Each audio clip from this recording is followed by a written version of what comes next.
Hello, and welcome back to the Legendarium Green Team. Today, Hurin, Dusty, and I will be talking with Philip Chase, author of the Wave Edan series. Philip, welcome back. Thank you very much. I appreciate being here a whole lot. I had a great time last time when we talked about the Way of Edan, and I'm very excited to talk about book two, The Prophet of Edan, with the three of you. Yeah, just in time for like the third book to get a release date. Yeah, pretty soon. Yeah, it's September 21st is the release for book three, and I've counting the days down, I guess. It's really fun.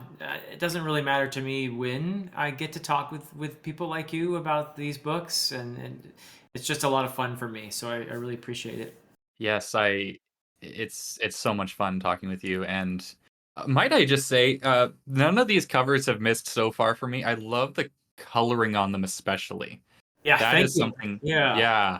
It's Yeah. they're imitations of stained glass windows, and stained glass is all about color. And so that's wonderful that to hear you say that. That is the whole, idea behind that is one that it's kind of eye-catching. I hope that you see the vivid colors there. And number two, obviously, we're talking about a trilogy that features a holy war, and religion is Mhm. very important in the trilogy. So, having stained glass windows as the covers that made sense. It creates a kind of a religious tone, if you will, that perhaps people will pick up on when they see those covers. But yeah, I'm glad that you've liked the covers. Was the stained glass your idea or the cover artist? It actually was my idea. And I asked the cover artist and the cover designer, "Hey, can we do stained glass windows?" And they were like, "Sure." I'm actually going to do a video with my cover designer, who is also the same person who did the map for me. That's Jack Shepard. And we're going to go over how he did the covers and other things. Did a video already on the maps that's on my channel, which was a lot of fun because I'm kind of a map nerd. I'm sure a lot of people who read fantasy are fans of maps. That was a So great video. It was a really good insight into, like fantasy map making. yeah, when Mm, Jack has actually made a mm. really cool First Law map, which if you're a fan of First Law from back in the day, you know that originally there was no map for the First Law trilogy, which was personally I wanted a map so badly, and it was one of the Joe Abercrombie, being contrary or whatever, not giving us a map, and so gradually pieces of I think of a map emerged, and Jack sort of took these pieces and created this really wonderful map for the First Law trilogy. And so yeah, I think it's available now. People want to buy it and stuff. Yeah, very cool. Yeah. I just thought this was a good time to show off my maps. Oh, I want to see your maps. I've got well, there's Quantali. Oh, I nice. didn't make these. I bought it. Oh, you bought it. Okay, I Um, was just about to ask. Okay, I don't nice. make maps. I'm not creative, but here's one of seven cities. Oh, that is lovely. That's like a They're quite scroll. good. Oh, nice. Nice. I Oh, desperately want Steve to sell his maps. yeah. Like large scale printings of the ones he has, because he showed them to us for one of his episodes on one of our episodes with him, and they're beautiful. I guess he did them all himself, and that's Yeah. yeah. Well, Jack is going to be, in addition to selling his First Law map, he's going to be selling Jormungand maps. So if Oh, anyone listening wants a map of the world that I created, then they're going to be available from Jack.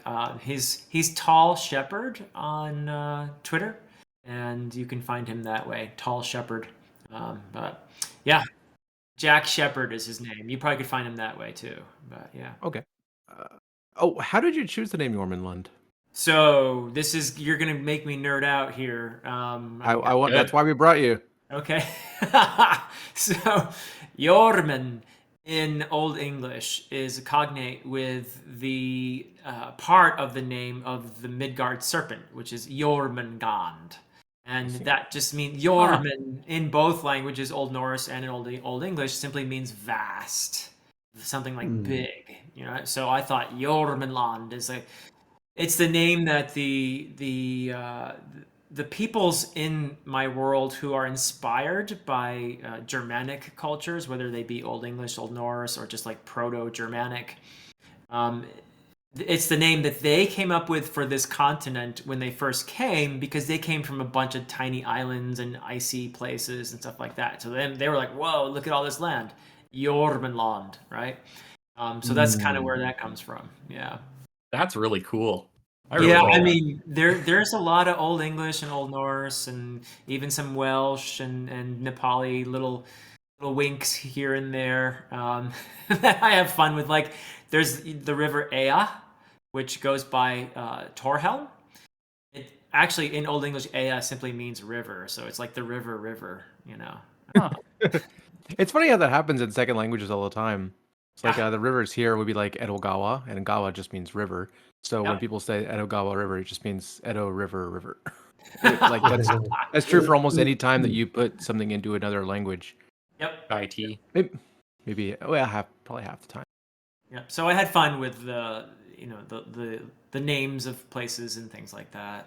I think we talked about where I got Day Raven last time we chatted. Yes. Yeah, I hear you're talking to the Legendarium about Beowulf.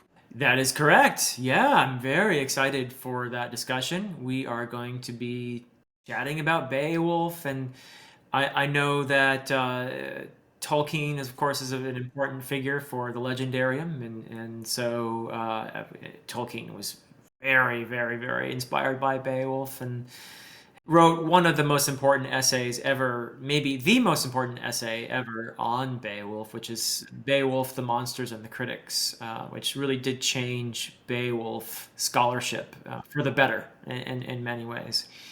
So yeah, it's going to be great. I'm really excited for that discussion. Yeah.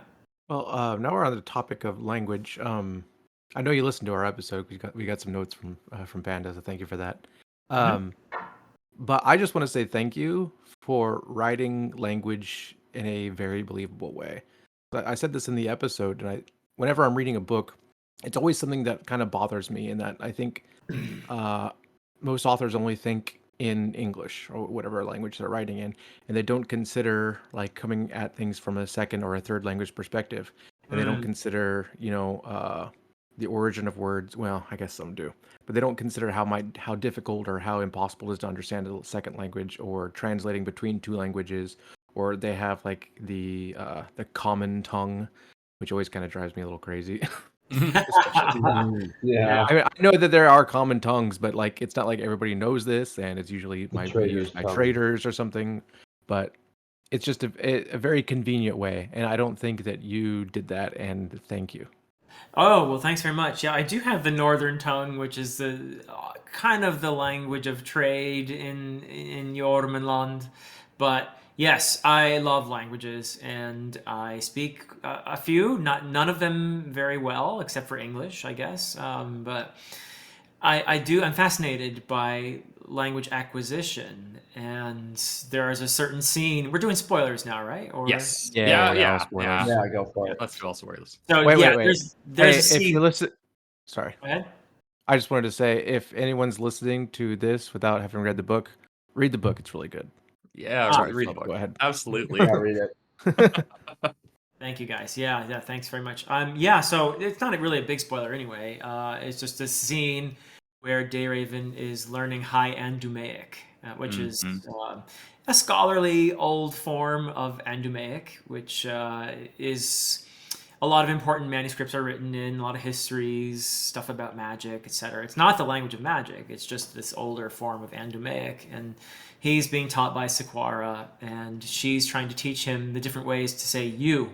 And there are 4 different ways to say you in Andumaic, in High Andumaic, and he's like, what's the difference? He's a little bit befuddled because of all these different gradations of levels of formality, and yet it's funny because the least formal of them can be both affectionate and it can be an insult. So it's just kind of all these little subtleties and things like that. And I did base that on Nepali, which has four forms of you. So yeah. I thought you might, because a lot of, especially Asian languages like Yeah. Japanese, they have there's there's almost no here second person third person pronouns are not really a thing. They don't use them Uh-huh. very much. Interesting. We technically have them, but it's not common to use in spoken language. Hmm. But there are so many second and first person pronouns, Hmm. and they all, Yeah. and like exactly like you said, like some of the lowest level, I suppose, it could be used like with friendly terms with people you love, like family. But if you use it outside of that, then it's incredibly insulting.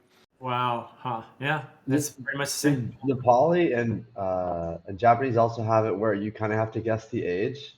So when I'm talking to like an older man or Yes. older woman, I have to kind of guess the age to use the correct pronoun, and That I'm is so bad yes. at it.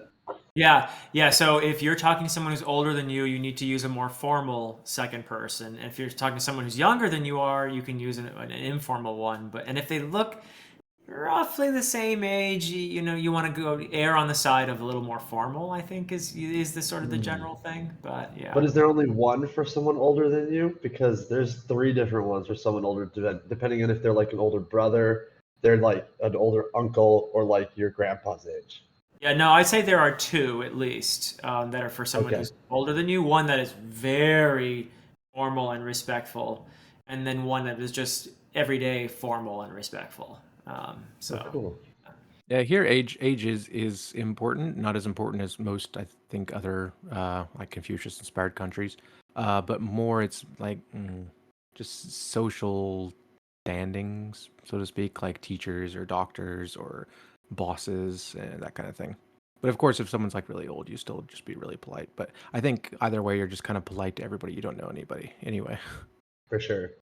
You might remember from our episode, I had really enjoyed the scene where they were feasting together for the first time in Astrolad. Um, I am curious if that relates to any personal experiences you've had in your life, because when I um, was visiting a friend's family mhm. of like they were from India, it Yeah, felt very very very true to life, and I had a yeah. great deal of fun with that scene. Could you yeah. That scene is definitely partially based on my own experience, and I arrived. So I lived in Nepal for a year the first time, and it's a place I keep returning to. I have family there, and it's a place very near and dear to me. But the first time I went there back in '95, I'm not somebody who grew up eating spicy food, I had very little experience with any kind of cuisine outside of pretty standard American fare. So I I showed up my very literally off the plane. My host family brought me to their home. Actually, the father of the family was a very dear friend of mine that I met in grad school.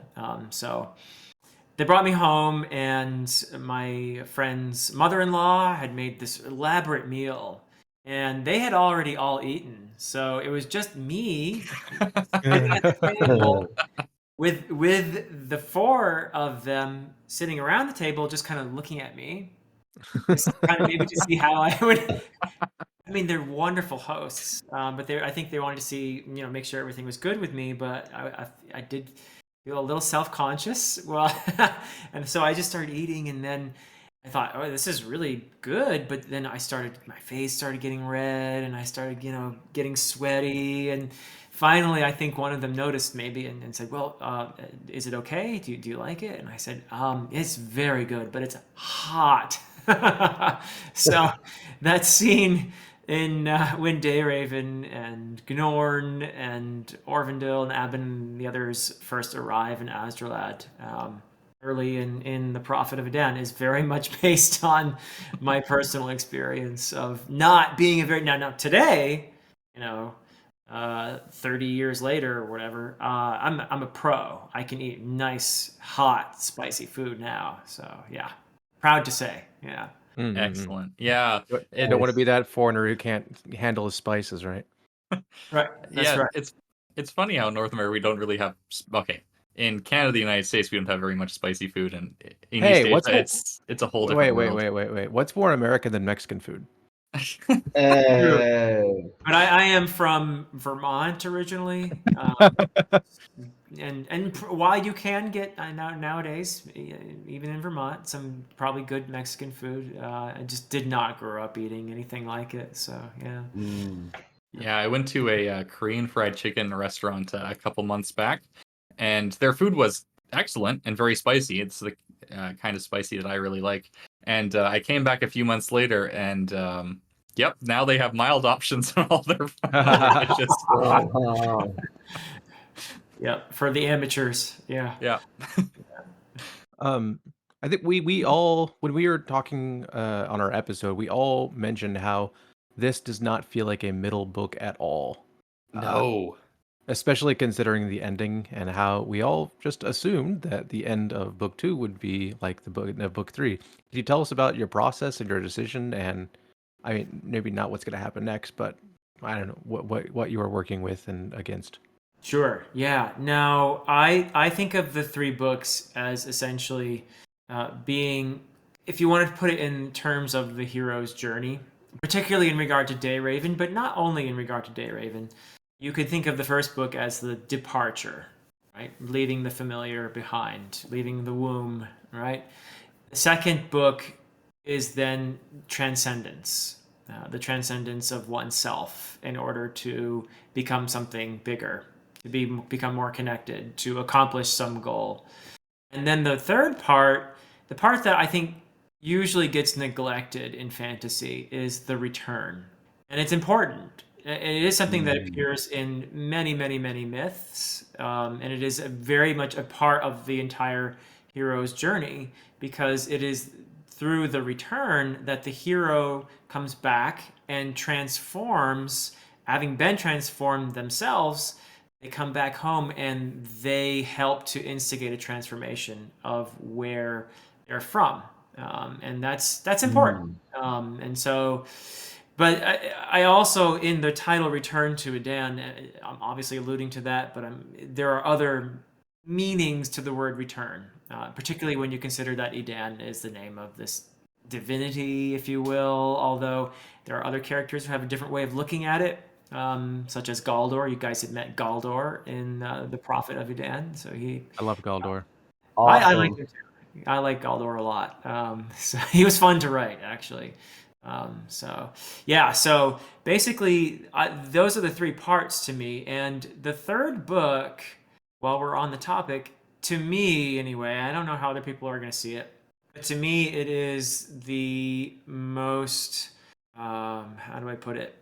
It's the one where I feel like I took the most risks, the one that is most unconventional, the one that is just me kind of going for it in some ways. I like the It's, sound of that.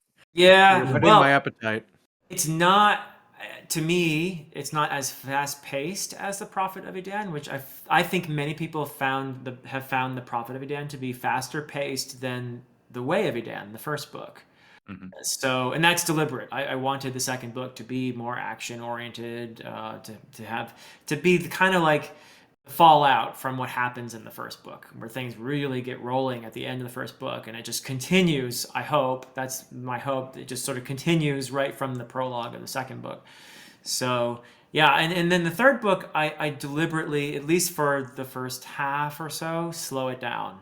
And not that there's no action, because there's definitely some action. Those Ilurkai are up to a lot, in that first half.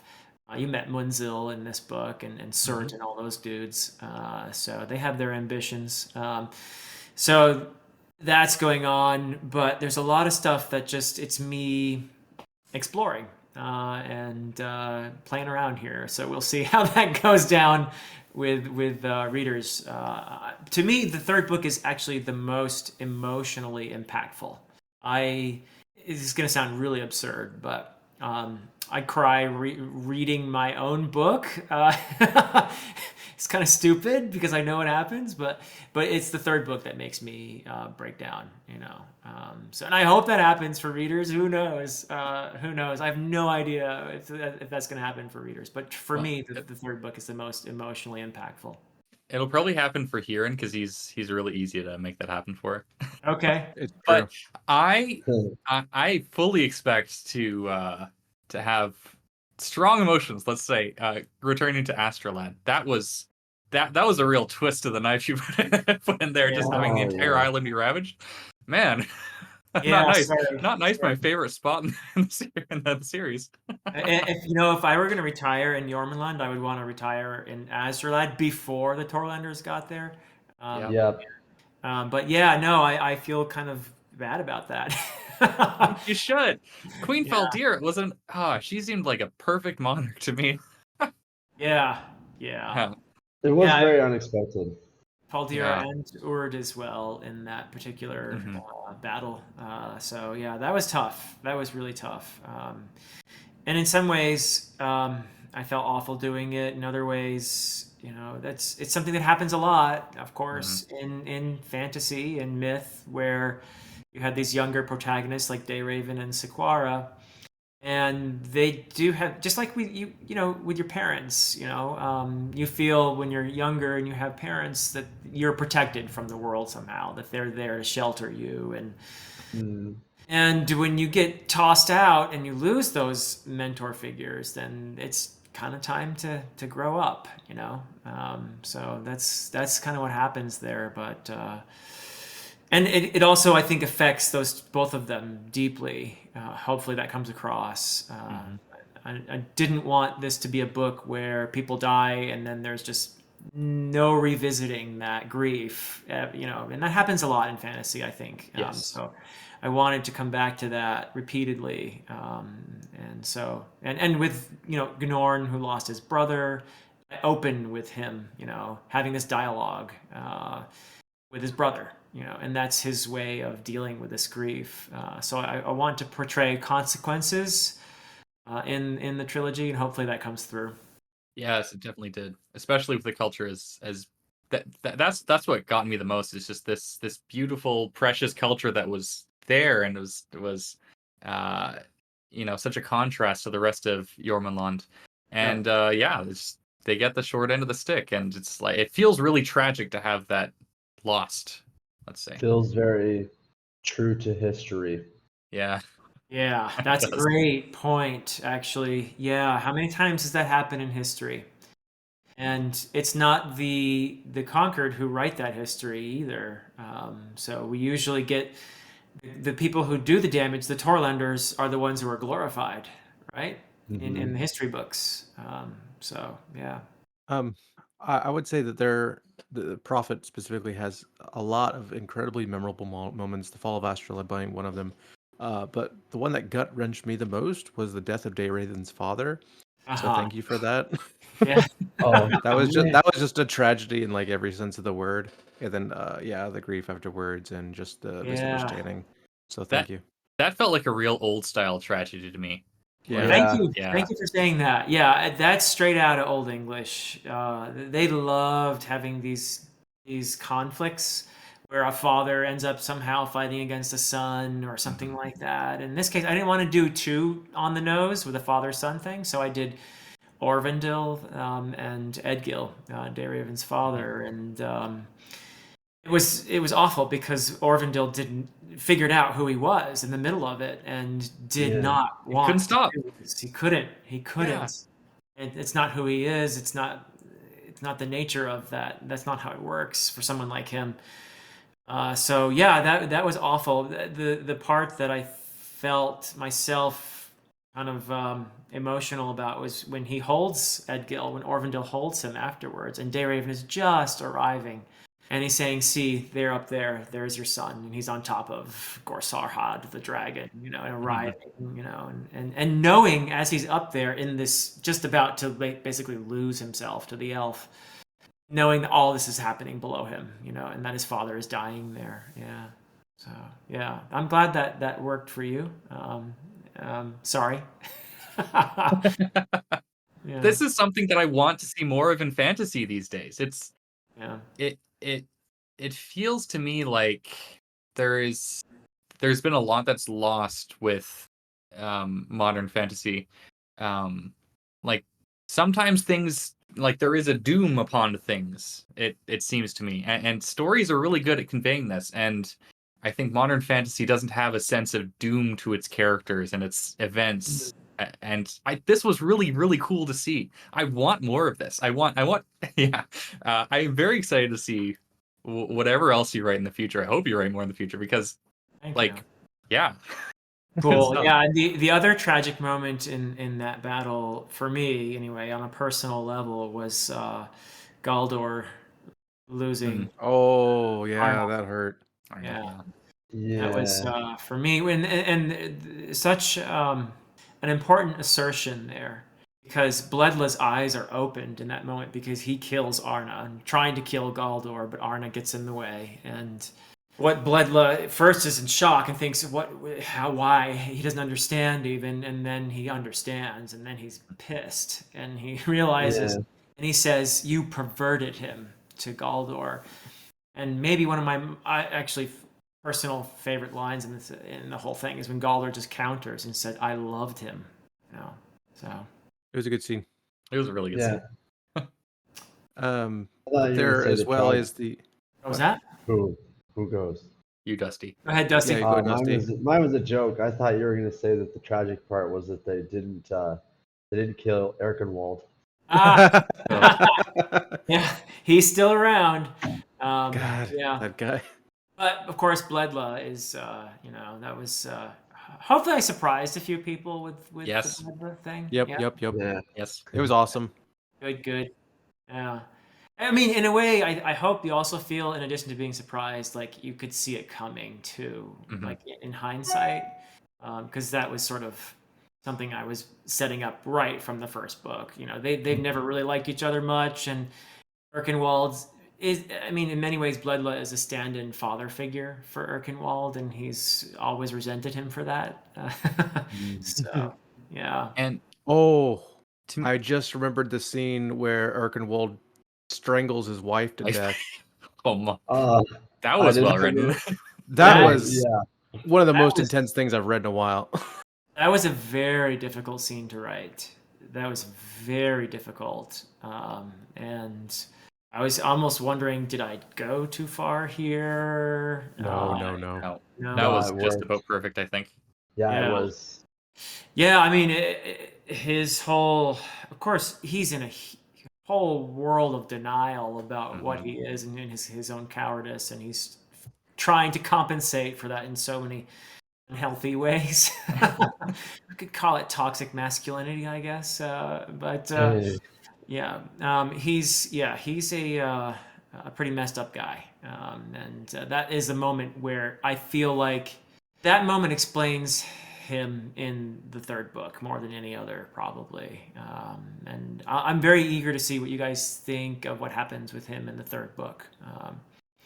Yeah. I'm really excited to see with the death of Bledla. It feels like to me it's heralding a turn away from zealotry and a turn towards cynicism. Well, who's in And- charge now that Bledla's not? Is Joraman, yeah. Yeah. I'm really interested to see what you do with that. That's, I think, you probably have very interesting things to say there, given all that has been done so far. Yeah. Yoruman has a vision, and in some ways, the third book, it's not like he's not the main character, but in some ways, for me, it's Yoruman's most important book, because the things are set up there at the end. He's becoming, through his little deal he had with Erkenwald all along, he's becoming the supreme priest. He supported Erkenwald at the battle, and so he's getting his little reward.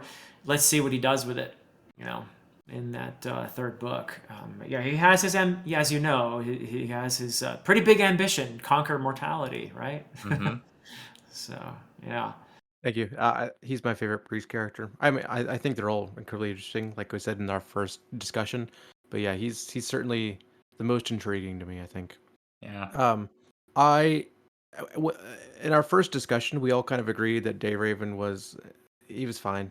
He kind of grew us on us through the first book, and then Right. we talked to you, and you're like, "Well, I hope our readers respond better to Dayraven because book two is Dayraven's book," and Yeah. you were absolutely right, and thank you. And Oh, his sections good. were a joy to read and my favorite part of the book.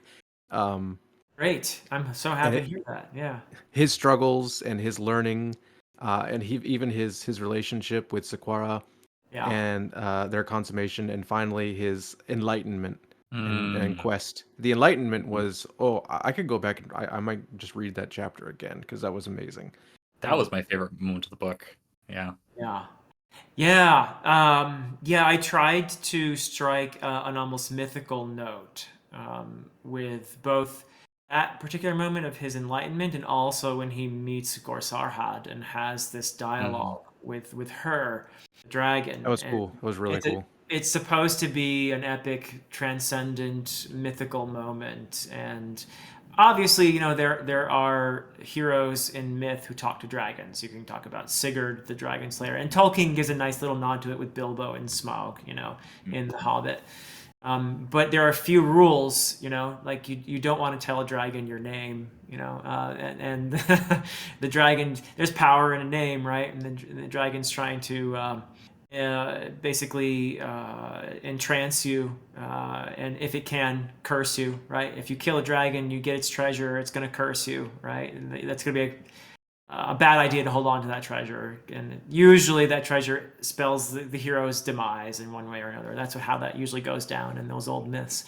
So yeah, I was kind of leaning on some very old stories and trying to make that moment feel almost mythical. Yeah, so I'm really happy. I love hearing Dayraven love out there. So I've thought maybe, I was hoping, as you said in our last discussion, that people who found Dayraven a little bit vanilla would warm up to him in Prophet. So hopefully that happened. Yeah. Yeah, the importance of names in the dragon talk also feels like a welcome thing. Mm. Obviously there are authors that have also had names have importance, but usually it's like just like a straightforward, like in something like the Name of the Wind, it's more like a straightforward, this can grant you magical powers. And Yeah. yeah, like this gave me a sense of mythical significance and Mm. the reality that the names that you earn, they're really like, that's something that happens. It's important. It's Yeah. uh Part of who yeah, you this is are. how you make your mark on the world, largely through your earning of names. Absolutely. Yeah. I mean, this is something that goes way, way back in all kinds of myths and stories, and you see it in many of the greatest fantasies, like Mhm. in Ursula Le Guin's Earthsea Yes. series. Yes. That's what Before, I was thinking at, like the yeah. sorry, the first encounter would get with getting the dragon. That Yes. yes. Yeah. That's, Yeah, I'm by so the glad. way, Yeah. yeah, that's like a huge compliment because like I loved that scene where it was reversed. It's one of the things in fantasy that sticks out to me the most. Yeah. Yeah. No, Le Guin is one of my heroes, absolutely. And so, yeah, I'm very happy if people feel like there's any Earthsea echoes in the Edan trilogy. But yeah, names are very important, and for me, actually, a lot of the songs of origin kind of go back to that concept too. Knowing the true name for something somehow gives you power over it, and that's what the songs of origin essentially are. They're in this beyond ancient mythical language. And I got the idea actually from the Finnish Kalevala. I don't know if you guys have read the Kalevala before or not, but it's essentially, it was a collection of Finnish tales in the 19th century. I'm probably going to mispronounce the guy's name, but Elias Lönnrot or something like that went around and collected these tales, put them together in this. And so, in a way, yes, they're very ancient, but it's also, he put it together in the 19th century. But it's the national epic of Finland, the Kalevala. And in the Kalevala, the way magic works is you have to sing. You sing these songs that essentially put you back in a kind of creation time where you can manipulate and influence things. And so, very much where I'm very inspired by that for the songs of origin in the Edan trilogy. Yeah. I thought it was fun though that like you had Sakura teaching Dayraven this stuff, and Yeah. Dayraven asked, "Well, can I do spells without the songs of origin?" And she's kind of like, "Oh no, not at all." And I was like, "This is a hold my beer moment." Wait, Yep. watch. Yes. So what we find out is possibly the songs of origin are like a crutch Mhm. for people who use the gift. Um, Faldira expresses the understanding that songs of origin are important because they help you to keep anchored to yourself, right? The energy that constitutes your individual ego. And there is a risk, of course, for one using magic in this world. If you overdo it, you lose your identity, or you can lose your spirit. It'll just dissipate. Essentially, that's what Ord does on purpose when she saves Dayraven and the others. When Astrolad is being ravaged, Ord realizes that this is going to call for a sacrifice, and so she overdoes the gift in a sense. That's what she does, and is able to influence things for a little while as her essence essentially spreads into everybody around her. So yeah. Yeah, I really like the strong Eastern influence on this on the magic here. I've said this a lot of times though. The yeah, so the scene with the elf when he was reaching transcendence. I like not to sound pretentious, but I feel like I've had experiences like that in my life with Sure. with Oh, I have meditation too. and other things. Yeah, so that I was going to ask. So, could you tell us a bit about those experiences, Yeah, if they're I'm happy shareable? to. Yeah, I think these are experiences that one can have through meditation or through intense prayer. And that's how it happened to me, actually. When I was 16 or so, actually, it happened to me a couple times. And that was a time in my life when I grew up. I think I might have told you guys I'm the son of a pastor, grandson of a pastor, great grandson of a pastor. Yeah, and yeah, you're a PK too. That's right. Yep. So, so I grew up a fairly religious person, and not like Bledla, but hopefully a nicer religious person. But I used to read the Bible every day, and I would pray every day.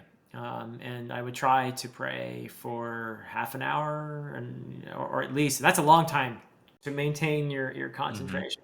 Um, and a couple times I had this experience. I did not know. I was like 16 years old. I did not know what it was, but it was this amazing thing where suddenly I wasn't in my body anymore. And it was like I was floating over the entire universe, and I was somehow one with the universe. And it believe me, it surprised me because I did not know what this was. I had never heard of something like this.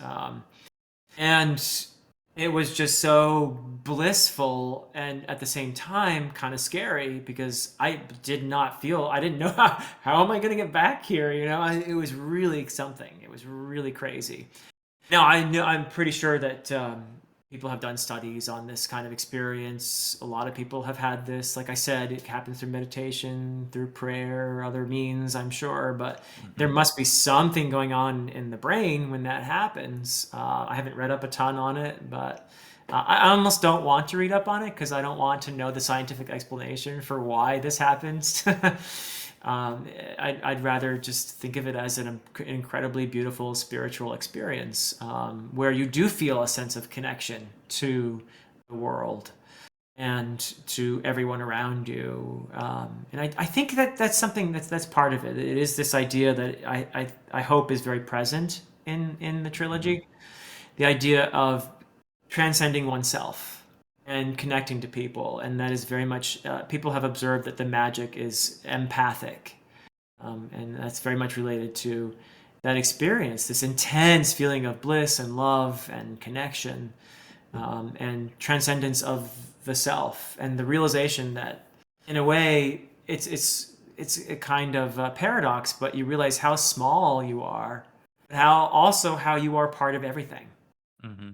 So yeah, and it sounds like I can see that you've had a very similar experience. Yeah. Yeah, it's a very beautiful thing, and Mm-hmm. I promise I'll stop saying stuff like this at some point. But I think that a lot of fantasy could really do with having a more intimate understanding of the spiritual side of life. Yeah. And Yeah. I really get that sense from these books, and that's like where the real magic is for me.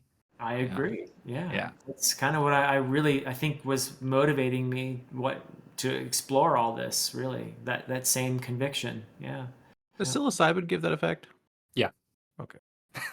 This is tangentially related, but have you heard of Julian Jaynes's The Origin of Consciousness and the Breakdown of the Bicameral Mind? Yes, I have. Yeah. Yeah. So the idea that the ancient Greeks, for example, hearing the gods talking to them, it's really one part of their brain talking to the other part of the brain, and that our brains are a little more connected. The two halves, the two spheres, are more connected now, so we don't have that same voice talking to us. That's the one you're talking about, right? Yeah, that's the one. Yeah. I found it a fascinating idea. I'm not sure I agree, but it kind of reminded me of the idea of consciousness and living outside yourself and this kind of Yeah. ecstasy. I feel like there's so much about our own brains, our minds, that we don't understand, and that it's probably good to approach all of these questions with a sense of humility and Yes. openness. That's how I feel. I'm fascinated by it, though. I've read a lot of books about. I'm very far from an expert, but I'm fascinated by neuroscience and how the brain works and all that stuff. So, yeah, I think it's so cool. Yeah. And we're increasingly seeing how the mind or the spirit and the body all affect each other, right? We're I think increasingly acknowledging that these things are very connected as well. Yeah, it's I find it fascinating, which is probably what motivated me to try to explore these things in the trilogy. Yeah. Yeah, something that always interests me about modern neuroscience findings is the disconnect between the right and left hemispheres of the brain. Well, Yeah. not disconnect. The very partial limited connections between those. And there are a lot of theories on this. a lot of interesting people writing interesting things about it. Absolutely. But I think there's absolutely a lot of space to explore this in the science fiction and fantasy genre, and a lot of fertile ground that's currently being left fallow. Let's say. I think so. Yeah, and it's a good example of where reading nonfiction can, I think, enrich a fiction writer's story. So yeah, I'd love to see more engagement with these kinds of things. Yeah. I got a question more concrete about this story. First Sure. of all, I love the way you write your barbarians. Munzil and Sort and company. Yes. Yeah. Yeah, They're not just saying bar though, so that's not fitting to call them barbarians, I think, right? Yeah, maybe you should put that in the next book before it goes out. Bar. But are maybe you'll probably say Rafa or something, but are they just? It feels like they're getting taken advantage by Yorman, but maybe they're kind of in on it and they know what they're doing. I'm not quite sure. Yeah, well, I would say Munzil is much more clever than Yormon initially, at least, gives him credit for. You do see Yormon thinking of himself as a very civilized individual and looking down his nose, and he's miserable when he's dragged over to the Wildlands as the emissary of Torland. So I had a little bit of fun tormenting Yormon there, but they have their own cleverness, and that's something that emerges in the story. The Sildari, the kingdom of Sildarin, they underestimate these Very people much so. to their own regret. I mean, it's pretty drastic how the Ilarchai, once they're united, it's that one thing. I think you see this historically a lot. It's when you have these areas that are sort of culturally similar, but you have these rival tribes or kingdoms that are always at each other's throats, and they never really accomplish much on a great scale. But when they find that leader who unites them, oh boy, watch out. Yeah. That's happened a few times in human history. So it's kind of Munzil's vision. In the right time, in the right place, Surt appears in history, and suddenly you've got some potential for some world-changing invasions. Yeah. Yeah, like the Mongols. Exactly. The, Exactly. Yeah. Yeah. those sections where Yorman was pretending to be civil above these barbarians really reminded me of the Army of Righteous Chastisement from Blood and Bone. Yeah, Oh yeah, I love I it. can see Yeah, that. yeah. That's a great book. Yeah, that's a lot of fun. Oh, I love They make that. their way all the way. Well, that's a spoiler, I guess. But I was going to say, well, what happens when they get to the end of their conquest? Yeah, It's just so good. The epigraphs are fantastic. that's Yeah, my favorite Yes, ice I book. gotta read it. Is that one John Gwynn? No, That's it's Esselmont. Esselmont. yeah. That one. Okay. Yeah. I was Yeah. thinking something and something because I saw it at a bookstore Oh, the you other know day. why? That was Because John Gwynn. of Blood and Bone is the John Gwynn's second series in the same world as his first series, and Blood and Bone is Esselmont's, what is it, fifth or fourth book in Novels of the Malevolent Empire? Fifth. Yeah, it's Fifth, the last right? one before a sale. Yeah, right, Stop right, it, right. guys. I still need to go back and read all that stuff. Blood So Bone's there's so a lot good. of blood and there's a lot of bones in fantasy. So Yeah. Yes. yeah. They're good That- motifs. Yeah. The Sildari, were they at Yes. all inspired by the Byzantines? You know, I wanted there to be, because there the cultures of the East and Azralad, because the Azralai come from there. Mhm. I wanted to make it a kind of mix of Mediterranean, which would include Byzantine, Mhm. but also a bit of Roman perhaps, and South Asian. I mean, the language is much closer to a fake South Asian language, Yeah. and the other influence is a bit of the Celtic, which comes out more in the Southwest with Adnan and Cargillion. Right. They have a much more explicitly Celtic feel to them, but they're related kind of distantly to the Eastern kingdoms and to Astrolad. So yeah, that was my intention at least, and I let my imagination just go, and so a lot of that is just made up as well. But Well, Yeah. They definitely feel like a melange of different cultures. I just, Yeah. everything Roman causes my just I go crazy over all that stuff. That I should say, the Ormenland in general very much feels like a land where giants once lived. Yes. Well, so the Andumai, the Andumaic kingdoms, Mhm. the eastern ones, including Sildaran and Golgar and Sundara, and also Asdrelad.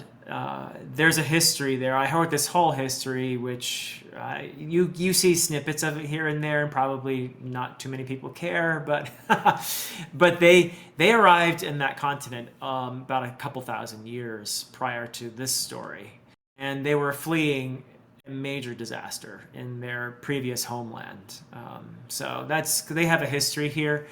The only people who were there longer than them were, of course, the Dwergs. Yeah. The Dwergs were there first. Yeah. And then much later came these Ilarchai, is what the Andumaic people call the people who would eventually settle into Torland and Elend and the Mark and all of that. And it's sort of ironic that Yormon thinks he's superior to these tribes, because guess where his people came from, you know? Yeah. So, yeah. Is there any chance we'll get to see the lands beyond Jormungand at all? Oh, okay. So, I mean, I've toyed with that idea. I'm not in the trilogy, Mhm. and not even in the standalone sequel that I've already written and hope to publish in 2024. It's called Nice. While Darkness Gathers is the title. I didn't know about this.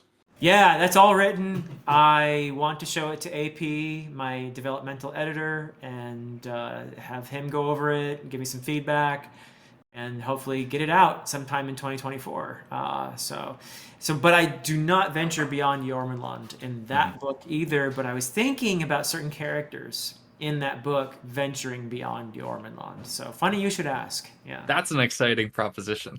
yeah. That's cool. I think. I- Oh, go ahead, Dusty.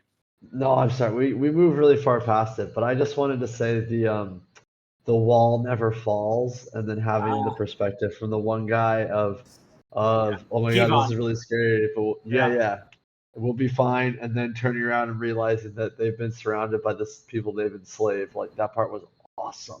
Good. Well Yeah. done. Good. I'm glad you like that. Kevon, I again had fun writing that character. He's just this ordinary everyday guy. He's an archer, farmer turned archer, and I don't know if you noticed, but he appears near the very end when Dayraven has kind of first saved the day, then almost killed everybody, and then Sequara brings him back. And then Dayraven uses the dragons to basically tell the Torlanders to piss off, and so they do. But there's a brief moment near the end of that chapter where one of the Sildari soldiers, Dayraven notices him kind of looking over and says, "That's the prophet, that raggedy fellow over there." And then I just briefly described that soldier as having a wound on his arm, and I think I might have mentioned he's an archer. That was Kevon. So he has a little cameo there, and Love it. I guess it's a minor spoiler, but he will appear in book 3 as well. Yeah. So, Sweet. yeah. Excellent. Some characters from book 1 will also be back in book 3. So yeah, characters that did not appear in book 2. Yes, you're gonna get some more Ballsack. Yes. Yeah. We were missing him in book 2. We talked about that. Yeah. The return of Bagsack. Yes. I could have called book 3 the return of Bagsack, I guess, right? That's how to get the readers, right? Exactly. Yeah. Eye-catching title. Yeah, the sex appeal. I read book 1 and I really like this character Ballsack, but he disappeared like a quarter in. I read book 2. I just don't know if I want to go on. Return of Ballsack. Yeah. There we go. That's what's going to get me to the top of the New York Times bestseller list right there. Yeah. Give the readers what they want. Yeah. Speaking of readers, I love how much I know it's self-promotion, but I love how much you promote reviews of your work, and I enjoy seeing them, and I enjoy hearing what other people think, and I'm sure you do. Oh yeah. Is there anything how do I phrase this? Is there anything you've been surprised by in reader response, or is there anything that you feel that readers have missed, or is there something you've been proud of but you haven't seen people talk about? There are a few little things. So some of them I don't expect most people to catch, and it was me dorking out and planting little Old English and Old Norse little nods here and there and stuff like that. And there have been a couple readers who have caught on to those things. But then there are things like I do try to in the stories within the story. So maybe when Aban, the bard, is telling a tale, is singing. For example, in this book, in the Prophet of Edan, he tells a song, sings a song to Orvandil's people, these piratical Viking people, the Thioths. And they're trying to win the Thioths over, right? And Aban says, "Hey, I'll sing you the song that got me this scar on my face, because when I sang it back home, somebody tried to kill me because I was singing about the old gods." And he sings a tale about the essentially I'm stealing the idea from Old Norse mythology of a tree, the world tree, essentially. I call it Larath. Larath is actually another name for Yggdrasil. It's not a well-known name, but it is another name for Yggdrasil. So I totally just pilfered that name, and instead of an ash tree though, I made it an oak because I like oaks, But Larath the oak, he sings about this primordial tree from which initially this dragon emerges, Hringvolnir, and then Hringvolnir starts eating the tree, and then all these monsters are born from her swollen belly, and then the gods emerge from the tree, as if the tree is trying to act in self-defense or something, right? It's got to counter all these monsters. So the gods emerge, and they're monster slayers, and ultimately they kill Hringvolnir, and they make the earth out of her parts, just like with the giant Ymir in Old Norse mythology. So lots of Old Norse nods there. But how do they kill this dragon? So the chief god sort of taunts the dragon and gets it to open its mouth. Or no, sorry, he has the strong god, Bolthar, goes to this monster and challenges it. And when it opens its mouth, the chief god throws this.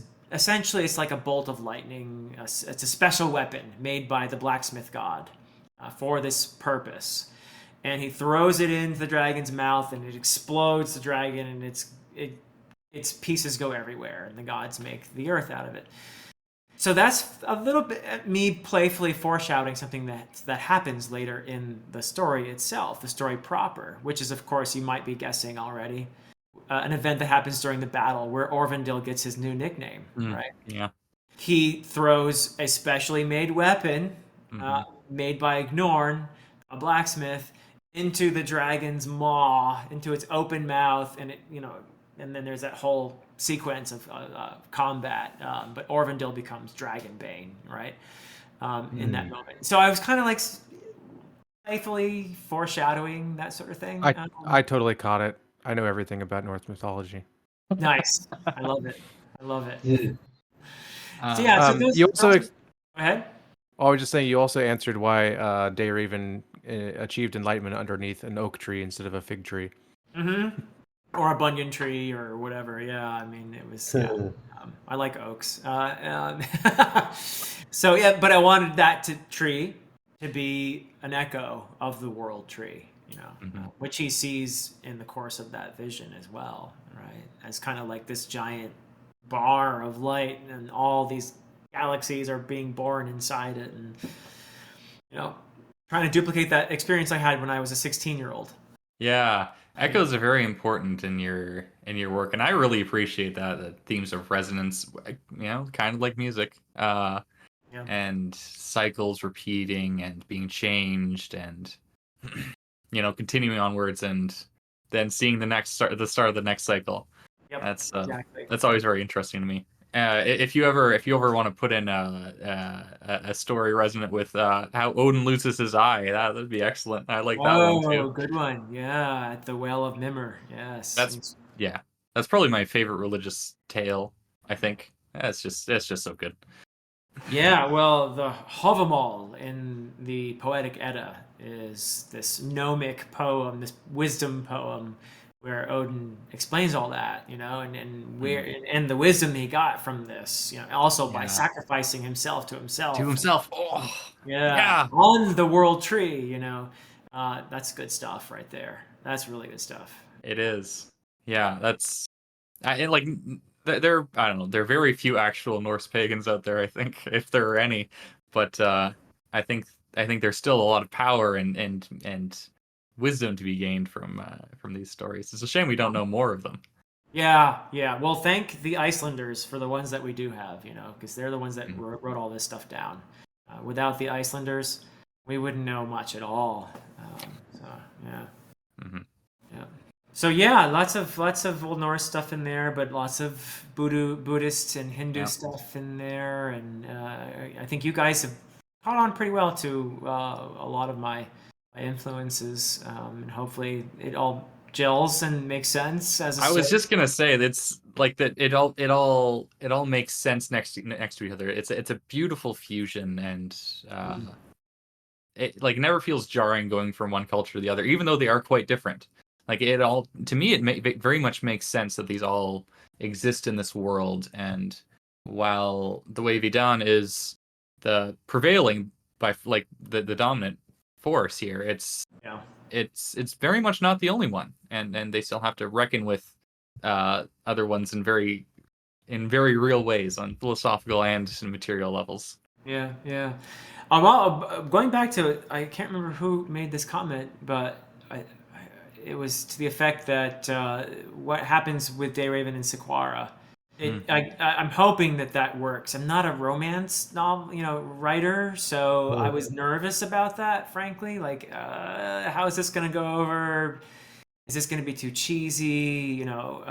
So I hope I struck a good balance there with that. That the relationship didn't come out of nowhere. That it made sense. I mean, when two people share each other's memories, that's a kind of intimacy that most people, I mean, no one has really in real. It's a fantasy thing, really. But I would imagine that if you shared someone's memories, you would feel very close to that person, and that's an anomaly because of the unique way it happened. Perhaps because of the presence of the elf and Dayraven, who knows? But or how close it came with Sequara and Dayraven almost dying when she saved his life, initially. for whatever reason, the memories stay with Sequara and with Dayraven, and they bleed into each other essentially.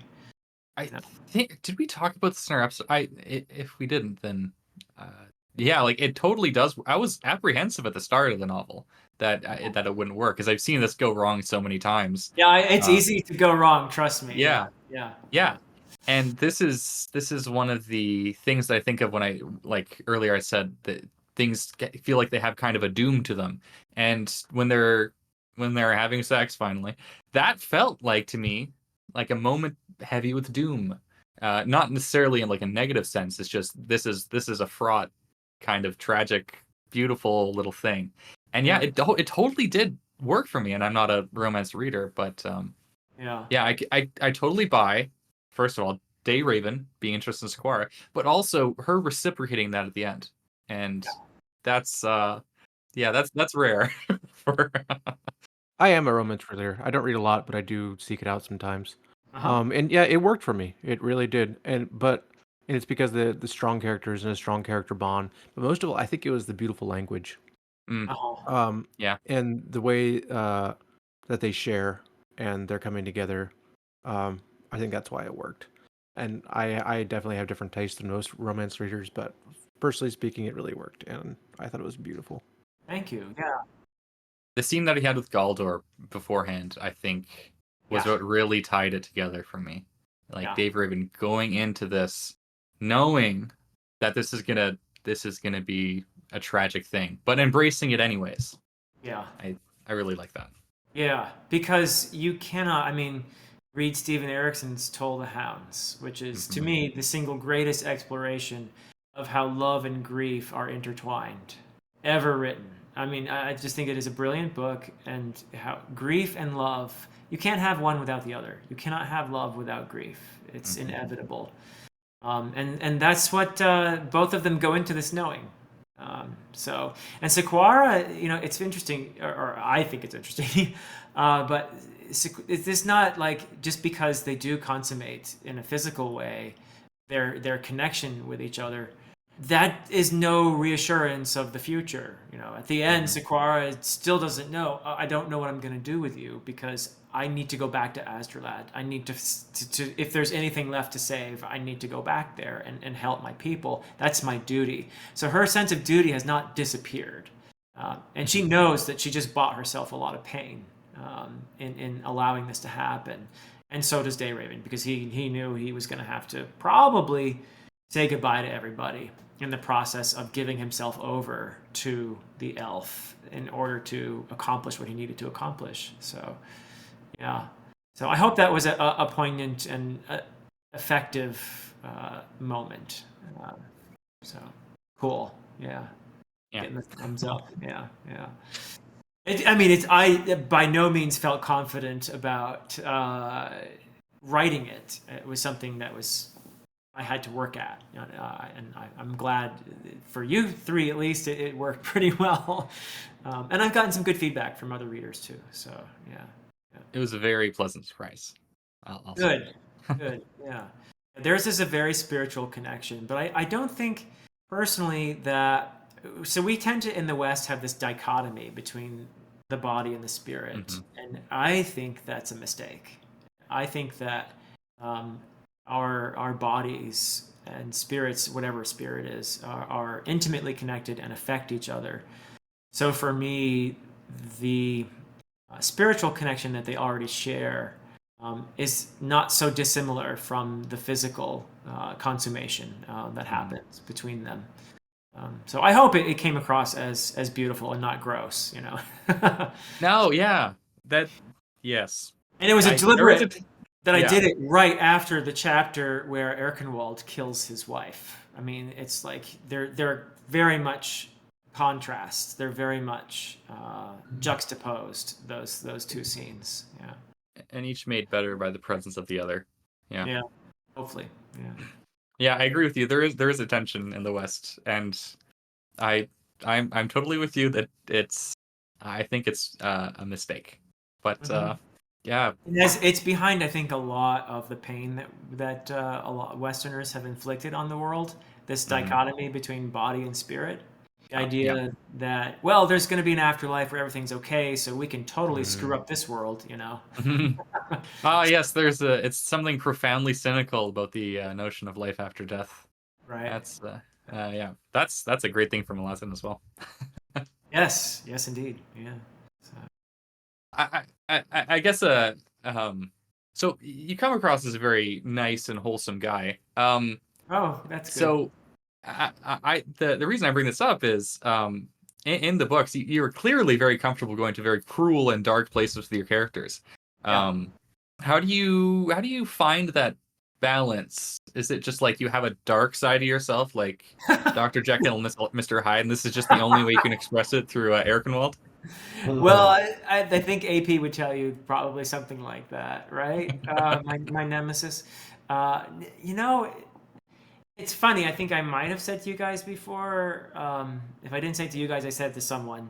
There's probably a little bit of me in most of the characters. Erkenwald would be an exception. I don't really see anything of me in Erkenwald. I don't think of myself, at least, as a narcissist. But hopefully Do I'm they not. ever? Your wife is probably happy to hear that. Yeah. Yeah. Oh, that's dark. Oh man. Yeah, there's a bit of me in most of them, and maybe that's a scary thought. But yeah, people are complex, and I am every day of my life doing my best to learn to be a better person, to be more empathetic, to understand more people. Literature, stories, I think, are a powerful tool in that quest to be a better person.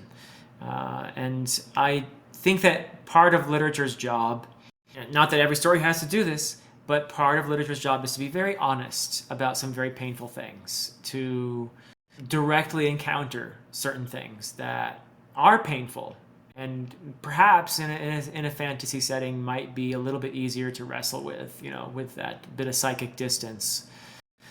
So yes, I do portray some pretty horrible things. Erkenwald killing his wife, you know, I think that's just awful, and it's horrible and repugnant. And I think of that scene and I'm repulsed by it. I wrote the thing, you know. Yeah, characters do horrible things. Sometimes characters like Munzil, for example, there's that soldier that he kills at the wall. He's got this knife, and they're wrestling over this knife, and finally Munzil gets the upper hand, and he's on top of this guy, and he's pushing this knife closer and closer to the guy's neck, and there's this struggle. And finally, he gets it, you know, and it's very graphically described, and he kills the guy, and afterwards he says to him, "You died honorably," you know, and it's like, oh, okay. It's like he feels a connection to this man that he just killed. You know? It's the strangest thing. His is a morality that I definitely don't espouse, and yet from his own perspective, he's acting in a manner that is noble. So yeah, people are complicated, and we don't always see morality the same way. Culture can.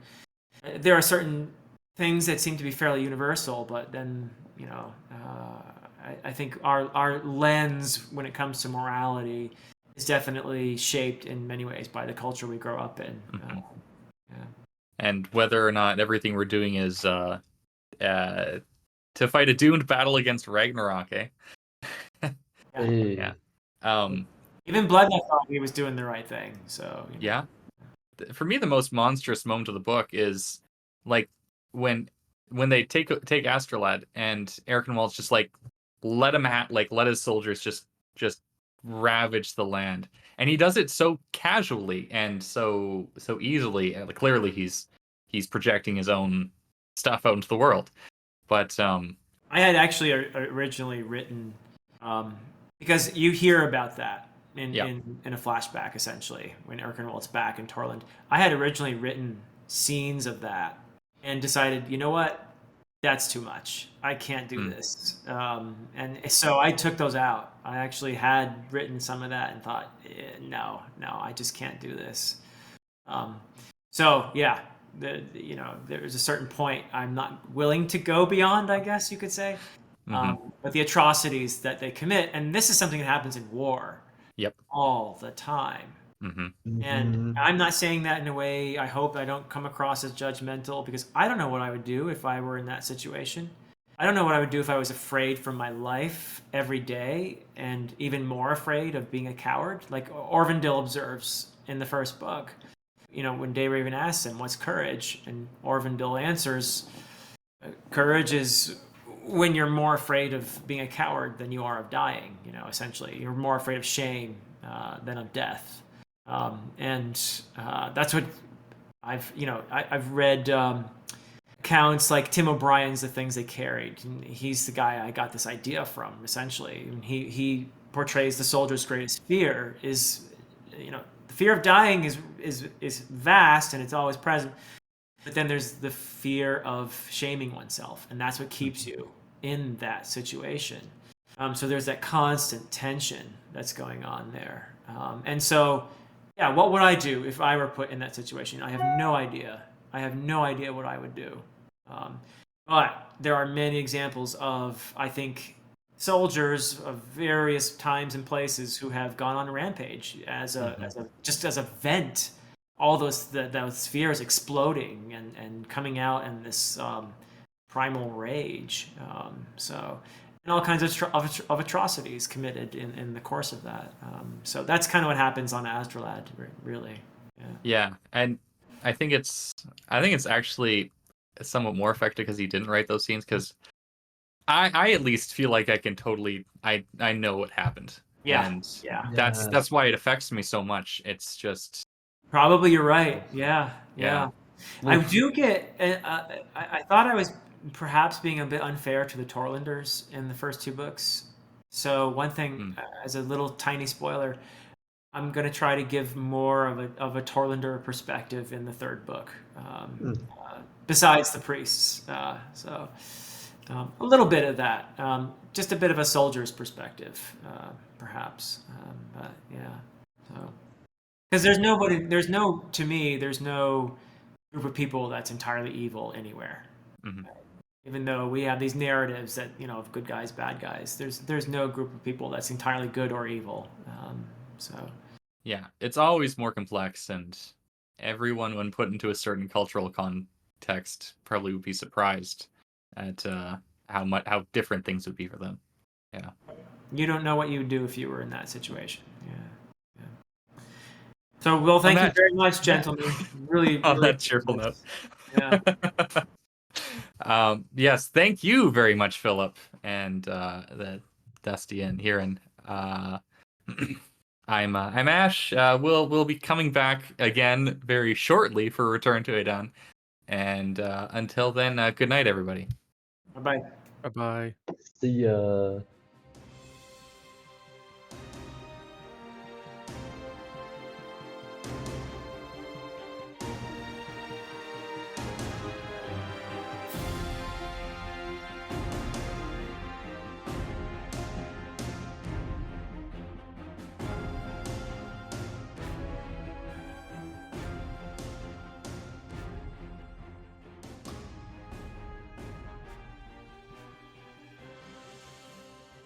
I just want to say congrats to Philip on finishing the Book of the New Sun. Oh, thank you. Yeah. Yeah, I mean, it was my first read through, so I still have a lot of questions, and I'm hoping that I'll do a reread for sure. It was just too good not to, but I'm hoping that I'll feel more emotionally attached to the characters on a reread, because I think trying to figure out what the heck was going on the whole time sort of hampered my attachment to the character, my emotional connection to what was happening. So it was interesting, though. It was a very, intellectually, I was there. Emotionally, I felt like it was. I do think that Wolf was more interested in themes and than in emotional, character arcs and stuff like that. So, I mean, it read a lot like a medieval allegory to me, Yes. in many ways. So, I agree. Do you plan on reading Earth? Earth of the New Sun. Yeah. I'd like to read that because some of the Gene Wolfe fans are insisting you won't really understand Book of the New Sun until you read Earth of the New Sun. So I'm like, okay, maybe that'll I help. I kind of agree, but Yeah. like in Gene Wolfe fashion, he answers a lot of questions that you have about Book of the New Sun, but he Yeah. answers them with other questions that he won't answer. Yeah, there is one person who's just new to the Book of New Sun, finished it recently, and is now reading Earth, the New Sun, commented and said, I thought I was going to get answers, and I feel more lost now. So, I don't know. We'll see. But most people say reading Earth, the New Sun does clarify a lot of things. So, I agree. I've only read it once, and I read it last year, I think. How was Nepal? oh, Nepal's awesome. Yeah, it was fantastic. I mean, it's like my second home, really. So I always love going back there. And um, yeah, we were mainly there to see family, and that was wonderful. There's really nice people over there. They very generous hosts. I'm sure you've experienced similar things where you are as well. But just being good hosts is such a huge part of the culture. So I get spoiled when I go there, and it's partly because I'm a son-in-law as well, and in a Nepali family, the son-in-law is not really allowed to do much except like eat and you know, lounge around, and so actually I was kind of spoiled while I was there, but yeah. Yeah, I imagine that must have inspired some of the sequences in this book, eh? I mean, that's probably something we should talk about in the episode, but Yeah. Oh yeah, for you sure. made me want to go to Nepal. Yeah.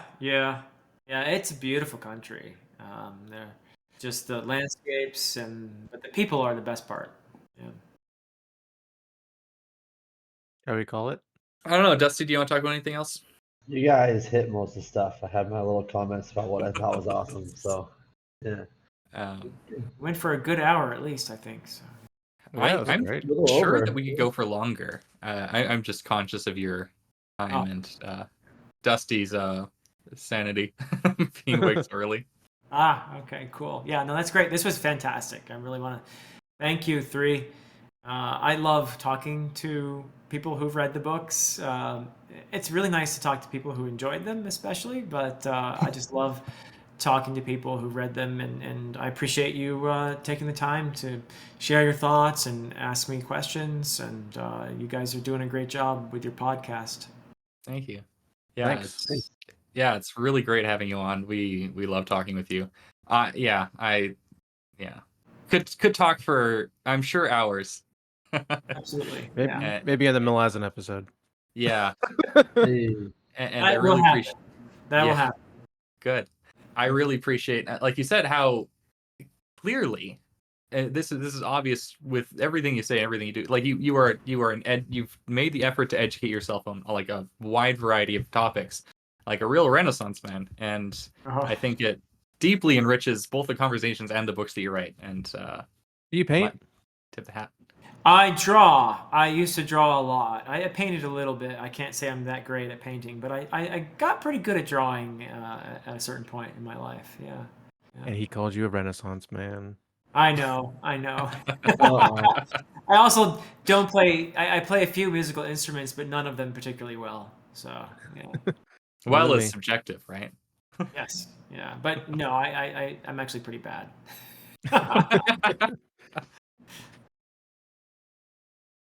I don't know if I even understand it. I'm not sure that I don't. you Yeah. have a compelling scientific explanation for that. But At the moment, no. We don't. We know so little about the brain. yeah, Um, yeah. And consciousness. Nobody knows what consciousness is. it's what some would almost say it's a hard problem. Yeah. Yeah. I had a conversation with an old philosophy professor last weekend actually about that. He's of the opinion he's of the fairly popular philosophical opinion that most philosophical problems are resolved once you just define your terms, and then you have some true mysteries that we probably will never solve, and consciousness is Yeah. one of those. I bet. Yeah. I probably would agree with that. Consciousness. We're probably not going to conquer that one. Yeah. Yeah. I'm definitely on the side of the fence as well. It's a good thing to have some mysteries in the universe still. You know? Yeah, and there is a lot. I feel like a lot of people become disillusioned if they don't have concrete religion, and obviously it's fine if you do have concrete religion, but people who are more secular, I think they lose that sense of wonder. And for me, being totally secular myself, or Yeah. it's very easy for me to reach that state just looking at the ocean, or Yes. yeah. Yeah. Yeah, I agree. Being out in nature, going for hikes, being in beautiful places, and also in contexts where you're able to connect with people. Yes. Yeah, Yes. where you, I'm sure all three of you have had this experience before, where usually through some act of kindness or reaching some kind of understanding, you have this feeling that of just sort of the person leaps out at you almost, and you feel like you're them for a moment, and it's just this incredible feeling, when you have that link with someone. It's really amazing. I think Way put in, yeah. similar to what happens in that meditative state in some ways. Yeah. Yeah, absolutely. Talk about promotion. I'm always sharing your videos because they're so good. Yeah. Oh, Yeah, they are. People get annoyed by me. More so AP, but your videos too. well, thank you. Yeah, I'm a fan of AP's videos myself. And yeah, we started doing the what's that show called? Wheel of Time. Yeah, AP and I are doing the Wheel of Time thing together, which means I get comments from really crazy people who are massive haters of a show they're not even watching. Wild. Incredible, right? Isn't that crazy? Like I don't watch the show. I doubt that I would like this show. Yeah. But like my answer is just not to, like, why would I spend my time on that? Yeah. I was quite ambivalent about season 1. I'm excited to watch season 2, but I will refuse to watch anything if it's released weekly. I'm gonna wait until they're all out. Yeah. So I you quite liked your an AP series on Rings of Power. Yeah, Yeah. I really enjoyed those. Yeah. I think I don't know anyone else who was even like neutral to positive on that show. I'm sure there are other I liked people it. out there. I It's liked really it. I thought it was weird very to me. good. Yeah. It was like obvious flaws with it, but Yes, yeah. I a mean, lot that was it really had good. its issues, but I don't think it was to quote the kids these days, the dumpster fire that everyone was making it out to be. And Yeah. there were a lot of people attacking that show. I know who did not watch the show. Just Oh. entirely bad faith grounds a lot of the criticism, feels like. Yeah. Yep. Yeah. That's unfortunate. I can't wait for season Why 2. attack it without watching it? Do you like the Wheel of Time so far? This season 2? AP actually likes it more than I do, and you can see that in our discussions. I think it's fine, to be honest, and I said this to AP as well. I have more fun talking to AP about the show than I have watching the show. Okay. I don't He's fun think to it's talk to. terrible. You should know that I don't watch much television. If this is the only thing I'm watching, and the only thing I've watched since Rings of Power.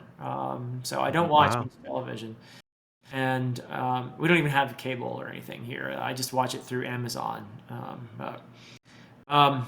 So I think it's okay. I don't think it's nearly as horrible as some of the hardcore fans of the books, and not all of them, but some of the hardcore fans of the books do like the show.